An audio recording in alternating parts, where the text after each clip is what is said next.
Good afternoon friends. আজকে কিন্তু রয়েছে তোমাদের জন্য 10টা মজাদার জিকে কোশ্চেন, এবং এই জিকে কোশ্চেনের অ্যান্সারগুলো যদি তুমি একবার শোনো তাহলে কিন্তু মনে হবে যে এগুলো আমি আগে কেন জানতাম না। তো চলো 1 নম্বর জিকে থেকে স্টার্ট করা যাক। আচ্ছা বলো তো, কোন দেশে গালি দিলে 5 বছরের জেল হয়ে যায়?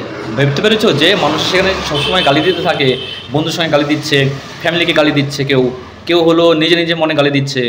তো এমন কোন দেশ যেখানে কাউকে তুমি গালি দিলে পরে 5 বছরের জেল হয়ে যাবে? ভাবো তো অল্প, ভেবে নিয়েছো? চলো উত্তর আমি বলে দিই। কিউবা এমন একটি দেশ আছে যেখানে নাকি তুমি যদি কাউকে গালি দাও তাহলে তোমার 5 বছরের জেল হতে পারে। চলো দ্বিতীয় জিকে আছে, পৃথিবীর কোন দেশে সবথেকে বড় জেলখানা আছে? আমরা অনেক জেলখানায় দেখেছি বা অনেক জেলখানায় চিনি, কিন্তু সবথেকে বড় জেলখানা কোন শহরে আছে? চলো ভাবো, এটার জন্য কিন্তু তোমাদের সময় 5 সেকেন্ড আছে। জেলখানাতে কিন্তু মানুষে যাচ্ছে হলো কোনো রকম ক্রাইম করলে পরে। তো সবথেকে বড় জেলখানা কোথায় আছে? সেটা হলো, অ্যান্সার হলো আমেরিকাতে। তৃতীয় জিকে, আচ্ছা বলো, কোন প্রাণী ঘুমালেই মারা যায়? ঘুমানোর জন্য সবাই ব্যস্ত যে রাতে হলো ঘুমাইতে হবে, এবং ঘুম না হলে পরে সারাদিনে আমরা কাজ করতে পারবো না। কিন্তু এমন কোন প্রাণী যে ঘুমলেই মারা যায়? ভাবতে খুব অবাক লাগছে, কিন্তু এটা কিন্তু সত্যি। এর সঠিক অ্যান্সারটি হলো, বলে দেবো, এর সঠিক অ্যান্সার হলো পিঁপড়ে। হ্যাঁ বন্ধুরা, পিঁপড়ে যদি ঘুমোয় তাহলে কিন্তু মারা যায়। চলো 4 নম্বর জিকে, কোন প্রাণীর পেটে দাঁত থাকে?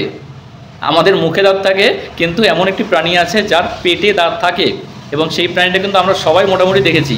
তার কিন্তু দুটো বড় বড় দাঁতও থাকে। কি বলো তো? 5 সেকেন্ড সময় আছে, বলো। চলো আমি বলে দিচ্ছি। যেই প্রাণী পেটে দাঁত থাকে তার নাম হলো কাকড়া।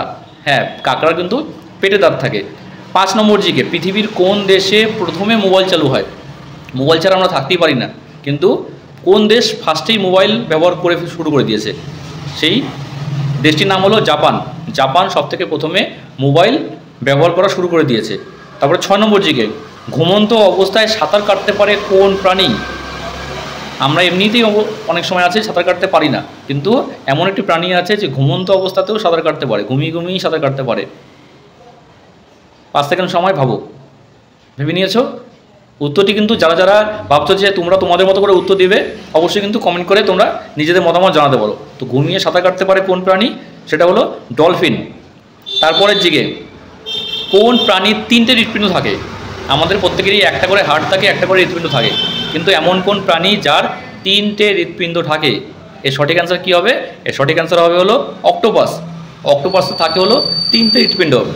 তারপরে 8 নম্বর প্রশ্ন, কোন প্রাণী একটানা 3 বছর ঘুমোতে পারে? কোন প্রাণী একটানা 3 বছর ঘুমাতে পারে? আমরা 7 থেকে 8 ঘন্টা ঘুমানোর পরে কিন্তু আমাদের ঘুম মোটামুটি হয়ে যায়, কিন্তু এমন কোন প্রাণী যে একটানা 3 বছর ঘুমাতে পারে? চলো সময় কিন্তু 5 সেকেন্ড। ভেবে নিয়েছো? উত্তরটা না পারলে আমি বলে দিচ্ছি, সেটা হলো শামুক। তারপরের জিকে, এক চোখ বন্ধ রেখে ঘুমায় কোন প্রাণী? এরও কিন্তু উত্তরটা হলো ডলফিন। হ্যাঁ, ডলফিন হলো এক চোখ বন্ধ রেখেই ঘুমাতে পারে। এবং লাস্ট জিকে 10 নম্বর, কোন প্রাণী একটানা 6 মাস মাটির নিচে থাকতে পারে? কোন প্রাণী একটানা 6 মাস মাটির নিচে থাকতে পারে? সঠিক উত্তর হলো ব্যাঙ। এরকম ধরনের যদি ইন্টারেস্টিং জিকে আরও তোমাদের চাই, তাহলে কিন্তু একটা কাজই করতে হবে, নিচে দেখো একটা ফলো বাটন আছে, প্রেস করো, ভিডিওটা লাইক করো, এবং অবশ্যই যে কোনো একটা বন্ধুর সঙ্গে শেয়ার করো। চলো টাটা।